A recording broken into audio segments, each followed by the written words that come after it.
On Thanksgiving Day 1934, 3-year-old Rita Lent vanished from a rural farm in Ohio. No scream, no witness, just gone. For weeks, neighbors searched fields and woods, holding on to hope even as winter closed in. Then, months later, her body was found, and that might have been the end of it, until the sheriff said something no one expected.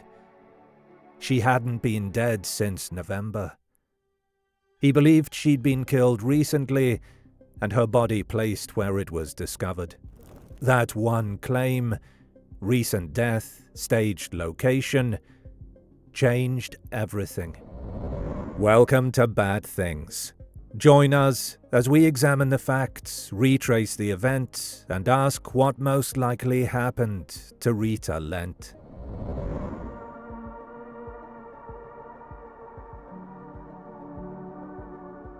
On November 22, 1934, Thanksgiving Day, 3-year-old Rita Lent disappeared from her family's farm in rural Ashtabula County, Ohio. Contemporary reports described the event as sudden and mysterious. No screams, no struggle. She was simply gone. The community responded quickly.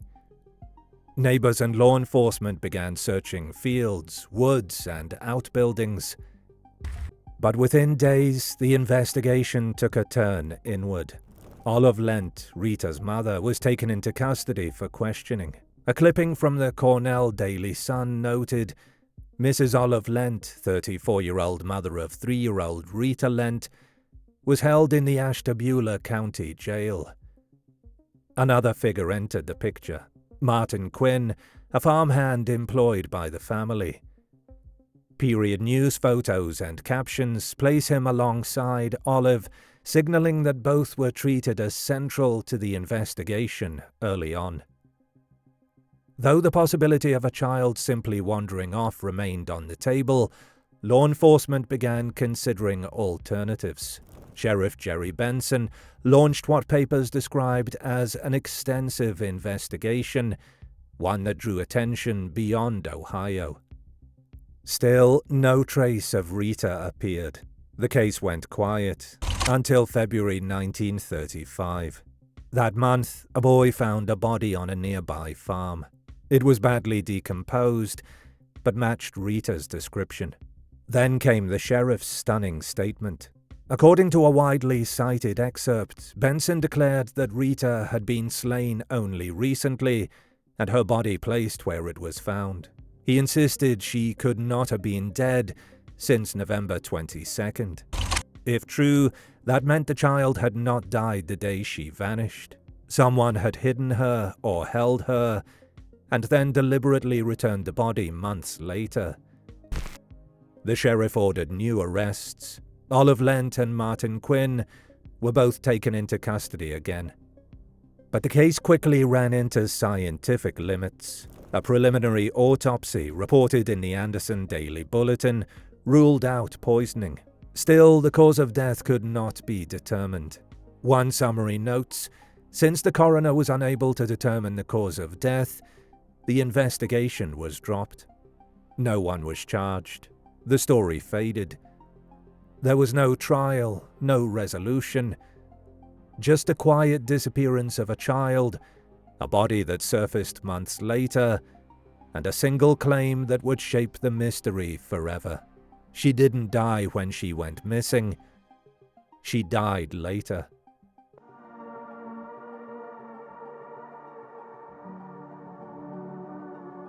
When Rita Lent vanished in late 1934, the initial fear was simple, that she wandered off and died in the cold.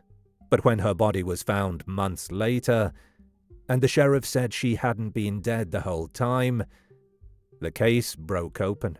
Over the decades, 5 primary theories have emerged to explain what might have happened.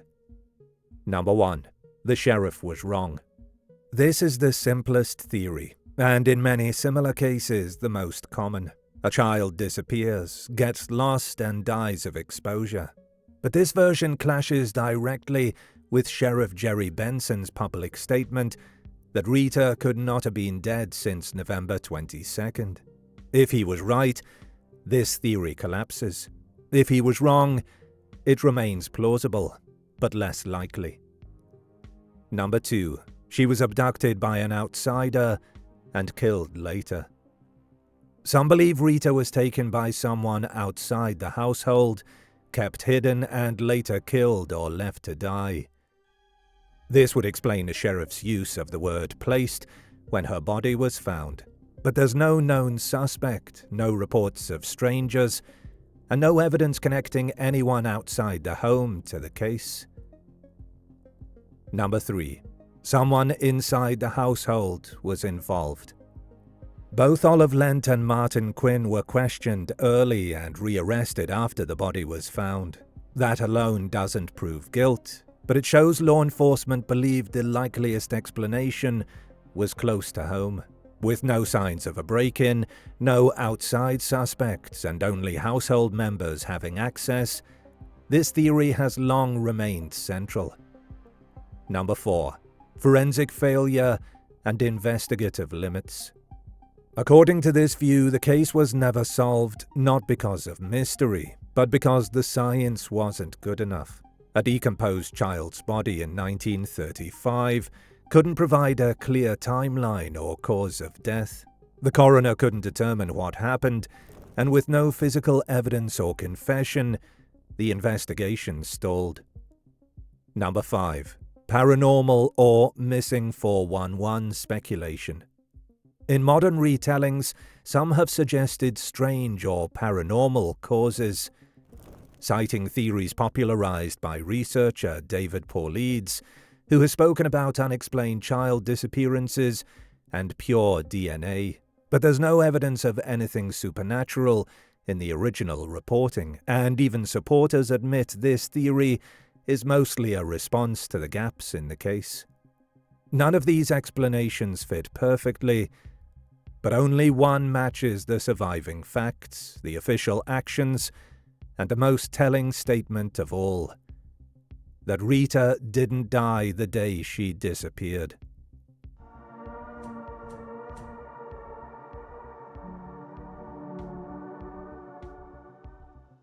If there's one sentence that still holds the weight of the entire Rita Lent case, it's the one attributed to Sheriff Jerry Benson. She had been slain only recently, and her body placed where it was found. It's not just a tone, final, deliberate, specific. It's the implications. That single statement separates this case from the tragic norm. Children do wander off and die. That has always been true. But they don't wander for 3 months and then die. They don't vanish in November and get placed in a field in February. So if Benson was even partially right, the story that follows must begin not with Rita's disappearance, but with her reappearance. Let's start there. A body that shouldn't have been there. In February 1935, a boy finds the remains of a young child in a field in Ohio. Not miles from the Lent home, not counties away, close enough to still matter. The body is badly decomposed, but not in a way that made sense to the sheriff. He believed, based on condition and context, that the body had not been exposed to the elements for the full duration of Rita's absence. That belief, as documented in multiple period summaries and reported clippings, led directly to renewed arrests. Sheriff Benson ordered the arrest of Olive Lent and farmhand Martin Quinn. It was not a theory, it was a chain reaction. Discovery, visual assessment, conclusion of recent death, arrests. That sequence only works if the sheriff's read of the body was convincing, at least to those who saw it at the time. And if it was, then it forces every other element of the case into a different frame. Because now we're not asking, did Rita get lost? We're asking, where was she being kept? Concealment, not confusion. The wandered-off explanation can be ruled out if the sheriff's statement holds up. It only works if his estimate was wrong. That's possible, Decomposition isn't a perfect science, especially in 1935, but it's not equally likely. Environmental effects, cold, scavenging, concealment, can slow or distort visible decay, but they don't usually generate enough ambiguity to reverse a 3-month timeline. Sheriff Benson wasn't just guessing from a distance. He'd seen the body, he made his call, and it was clear enough that he publicly rejected the idea that Rita had died in November. There's also this. Had she truly wandered into the woods and died, the most likely outcome is discovery within days or weeks. The community was searching. The area wasn't remote wilderness. It was farmland. If the body was somewhere accessible enough to be found by a child in February, it would almost certainly have been found in November, unless someone prevented that. That changes the nature of the event. This wasn't a child lost to the woods. This was a child who disappeared, was kept somewhere or concealed, and whose body was returned to the landscape later. Which leaves us asking, who had the access, the motive, and the time? The smallest circle, household proximity. The simplest answer isn't always the most comfortable, but in this case, it's the most consistent. The people with the greatest access to a 3-year-old on a rural farm in 1934 were the ones who lived and worked there. That's not conjecture. It's documented through official action. Olive Lent was held for questioning just days after Rita vanished. That early focus is telling. She was the child's mother, yes, but also the adult most likely to have been in charge of her care. If the child went missing without signs of a break-in or an outside intruder, then suspicion would naturally center on the adult in closest proximity. Then there's Martin Quinn, the hired hand. His role is less clear in terms of narrative detail, but more consistent in how he appears in the record. Named alongside Olive in arrest orders, pictured with her in press photographs, described as part of the household team. He lived or worked on the property. That puts him on the same proximity tier as Olive. In other words, these two people had means, opportunity, and familiarity. No other individuals are publicly documented as suspects. No stranger sightings. No notes of forced entry. No evidence of a third party at all. Occam's razor doesn't care about feelings. It just cuts away the unneeded assumptions. To believe that someone else abducted Rita and managed to keep her undetected for 3 months requires more complexity. The presence of a skilled predator, knowledge of the area, a secondary location for concealment, a moment of risk in returning the body, and 0 witnesses to any of it. Compare that to a much simpler chain. The child disappears from a property. The adults on that property are questioned. No third-party involvement is confirmed. Months later, the child's body is found nearby. The same 2 adults are arrested. It's not proof, but it is pattern. Accident, concealment, and collapse. If we accept that Rita died after her disappearance, and not immediately because of exposure, then a plausible scenario begins to form. The working theory is not premeditated murder. It's an accident followed by panic, followed by concealment. A fatal fall, a struck head, a moment of anger.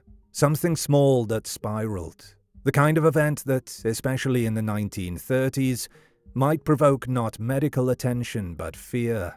Of the law, of judgment, of losing everything. So the body is hidden. Not forever, just for now. Behind the barn, in a cellar, in a disused building. Somewhere close, familiar, private. Time passes. No one confesses. But guilt grows. Or suspicion tightens. And in February, someone decides it's time to end the pressure. The body is moved, placed as the sheriff said, where it will be found. Not buried, not deeply hidden, just left where discovery becomes inevitable. At that point, law enforcement steps back in, but it's too late. The coroner cannot determine the cause of death. A clipping from the Anderson Daily Bulletin notes the preliminary autopsy ruled out poisoning, but that's all. No weapon, no trauma clearly visible. And with months of decomposition, there may be no way to tell anything at all. No weapon, no confession, no conviction. And so the case dies, not from lack of interest, but from lack of evidence. The abduction theory fails under scrutiny. The exposure theory fails because of the timeline. The paranormal theory collapses under its own weight. What most likely happened is not complicated. It's quietly horrifying in its ordinariness.